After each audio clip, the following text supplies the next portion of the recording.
My aloof roommate is physically linked to my water cup. I twist the cap and he groans. I take a sip and he licks his lips. But when I poured bubble tea into it and took a few hard pulls on the straw, he lunged at me and snatched the cup away. Don't suck. My cheap plastic water bottle hit the dorm floor and shattered. Great. My roommate, Sebastian, slid a drawer open and pulled out a cup. Here, take this. It was a glass tumbler. High quality stuff. It had these transparent purple lavender flowers swirling around the glass. The lid had a small, tight silicone hole tailored for a straw. It looked brand new. Pristine. I was honestly a little shook. Thanks, man. He avoided my eyes, turning his back to me to focus on his gaming rig. I carefully twisted the lid open. Immediately, a suppressed, low groan came from Sebastian's direction. I poured some warm water in and took a sip. Sebastian sucked in a sharp, jagged breath. His hand on the mechanical keyboard trembled, his fingers slipping off the keys. He licked his lips, looking like he was enduring some kind of torture or intense pleasure. His lips were thin, the Cupid's bow sharp like a knife. Looking at them made me want to bite them. Yeah, okay, I admit it. I'm into Sebastian. I swear to God, before I met him, I was the straightest guy in the state. After high school, my only plan was to get to college and bang a hot, bubbly cheerleader. But the moment I walked into this dorm and saw Sebastian,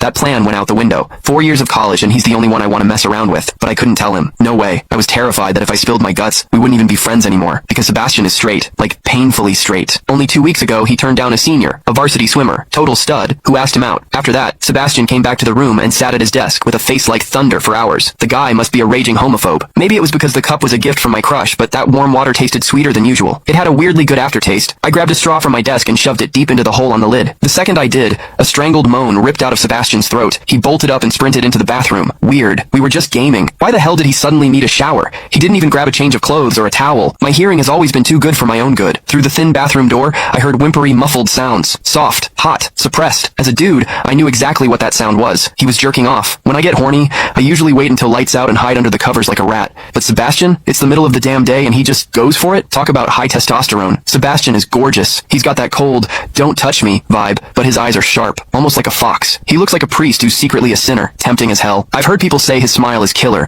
but I've never actually seen it. Sitting there, I couldn't help but picture what was happening behind that door. That aloof, icy face flushed with heat, his lean, muscular body, the veins popping on the back of his hand as he gripped himself. Does he keep that cold expression even when he's beating his meat? My thoughts were getting way too dirty. My face felt hot. After a long time, I heard a final, guttural grunt from the bathroom. The door clicked open, and Sebastian walked out. His face was bright red, a sheen of sweat glistening on his forehead. There was a visible tooth mark on his lower lip where he'd bitten down too hard. He walked straight to his wardrobe, grabbed fresh clothes, and went right back into the bathroom. Then the shower turned on. Okay, now he was actually cleaning up. The mental image of him panting in there made my throat dry. I grabbed the glass tumbler again and chugged a few large gulps. The water in the bathroom stopped, then started again. It took him forever to come out. When he finally did, he looked at me with this weird, resentful glare. Strange. Was I imagining things? Sebastian sat back down to game, and I poured myself another refill. I wasn't really thirsty anymore. Click the link in my bio to get the full story for free.